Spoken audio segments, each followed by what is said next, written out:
All right, we're at Mike Calta's house, removing a big fridge. All stainless, unit on top. Still got fresh fish in it, I'm sure.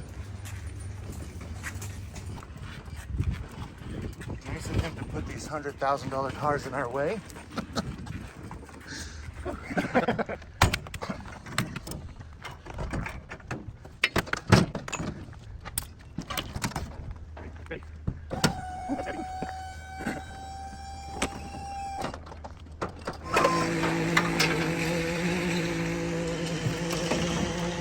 All right, we'll go ahead and strap it in now so it don't fall out the back of the truck.